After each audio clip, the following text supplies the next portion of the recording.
Halo teman-teman, kembali lagi bersama saya di acara Talksis Ngobrol Bareng Yuk. Saya Rivaldi Reswanadita. Tidak terasa 2 bulan lagi akan merayakan Hari Ulang Tahun Republik Indonesia.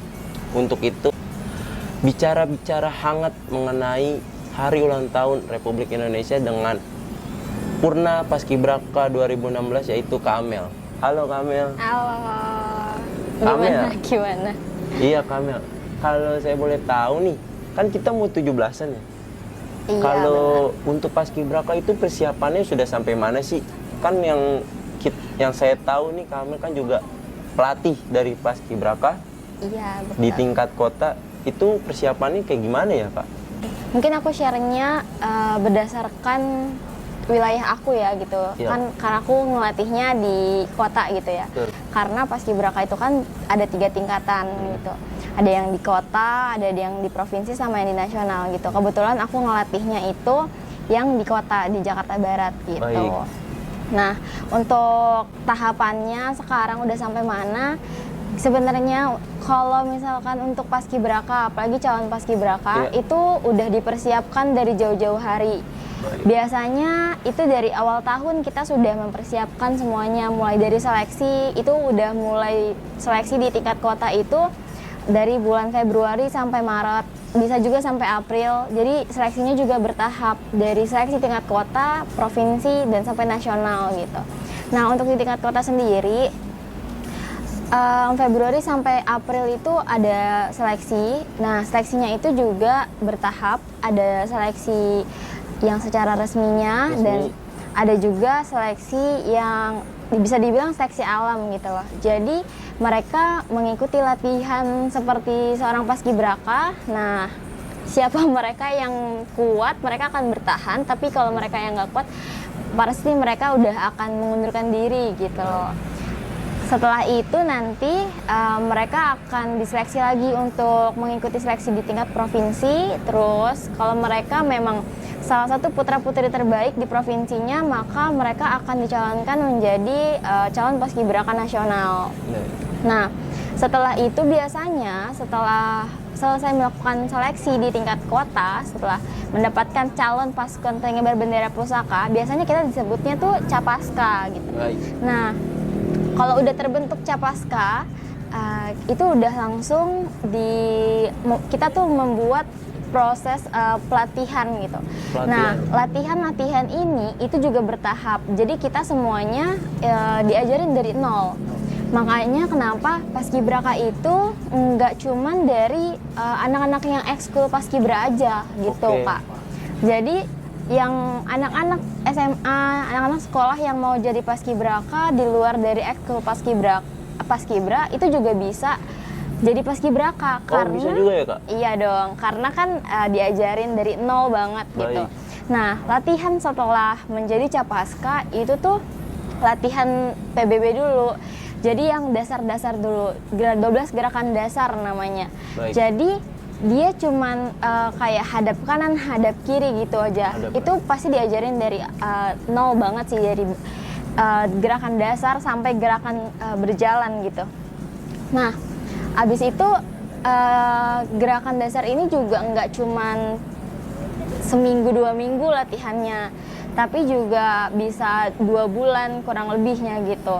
Nanti setelah 2 bulan baru latihan gerakan berjalan. Terus abis itu mereka akan melakukan yang namanya pemusatan pendidikan dan latihan. Di mana Pusdiklat ini tuh tempatnya para Capaska digembleng, dididik dan dilatih mentalnya, sikapnya, dan lain-lainnya gitu. Kalau boleh tahu tuh digembleng yang dimaksud itu seperti apa ya, Kak? Kita udah semi militer sih. Semi militer. Iya, udah pakai semi militer. Jadi ya kurang lebih sama lah ya, kayak proses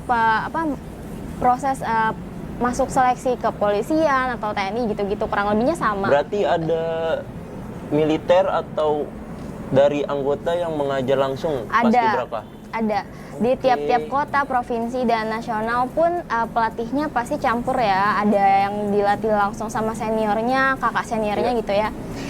Dan ada yang dilatih sama Polri atau nggak TNI gitu. Baik. Karena kita bekerja sama juga sama mereka gitu. Nah, abis pusdiklat itu mereka nggak langsung ngibarin, tapi mereka juga masih latihan. Nah, mereka itu memasuki latihan-latihan di mana udah ada fokus latihan untuk 17-an gitu, Kak. 17-an. Jadi latihan formasi itu udah mulai dilatih, udah mulai pemilihan petugas upacara kayak pemilihan pembawa bendera, terus juga pemilihan pengibar bendera gitu. Kan ada pengerek, ada penahan sama pembentang. Nah, itu tuh udah mulai diseleksi-seleksi gitu. Oke. Nah, setelah itu nanti H-7 biasanya kita itu ada namanya karantina. Karantina. Ya, jadi karantina ini di mana Capaska ini akan menginap selama kurang lebih beda-beda hari sih di tiap tingkatannya gitu ya. Kalau di kotaku itu 7 hari. 7 hari. Nah, di hari kelima, di hari kelima itu semua calon paskibraka pasti akan dikukuhkan sebelum mengibarkan bendera duplikat pusaka gitu. Baik. Mereka dikukuhkan, jadi kalau mereka nggak dikukuhkan, mereka nggak akan bisa mengibarkan bendera duplikat gitu. Duplikat ya, Kak? Iya, bendera yang Menyerupai. paskibraka. Betul, bendera yang dikibarkan oleh para paskibraka adalah bendera duplikat. Itu resmi dari pemerintah gitu. Karena kalau bendera pusakanya asli kan ada di Museum Nasional ya gitu. Di Monas. Iya, betul. Itu udah ada dikotakin deh pokoknya. Baik. Gitu. Nah, abis dikukuhkan, mereka baru H-2-nya juga mempersiapkan pengibarannya, mempersiapkan pengibaran itu dengan apa ya, kayak bisa istirahat lebih banyak di tempat karantina sampai hari pengibaran gitu sih kurang lebihnya. Kak, kalau misalkan masa karantina itu para capaska ini boleh membawa telepon genggam atau berhubungan dengan pihak lain, keluarga atau kerabat? Nah, oke. Kalau di kotaku enggak sih. Jadi handphonenya disimpan semuanya. Nah, nanti untuk naruh hubung sama orang tua itu lewat kakak seniornya gitu sih. Oke. Nah, abis itu setelah digembleng kan berarti ada penyeleksian akhir ya, Kak? Itu berarti ada yang gagal. Kalau yang gagal itu pulang atau ikutin karantina kembali? Kalau udah selesai seleksi alamnya dan mereka udah dinyatakan menjadi capaska, mereka akan terus mengikuti pelatihan sampai dikukuhin sih gitu. Oh, sampai dikukuhkan ya? Sampai dikukuhin, terus kalau mereka emang sehat, badannya bisa mengikuti pengukuhan, ya mereka akan melaksanakan pengibaran gitu. Tapi kalau mereka memang keadaannya tidak memungkinkan untuk dikukuhkan, jadi ya mau nggak mau pasti mengikuti proses pengukuhan di tahun depan gitu. Itu biasanya syarat-syarat dari capaska itu ada standar kecantikan kah, pinteran kah, atau gimana tuh, Kak? Yang penting tuh sehat jasmani rohani, terus juga tidak cacat fisik. Oh, udah gitu sih. Tapi berarti setiap calon capaska itu berarti harus melakukan medical check up sebelum latihan?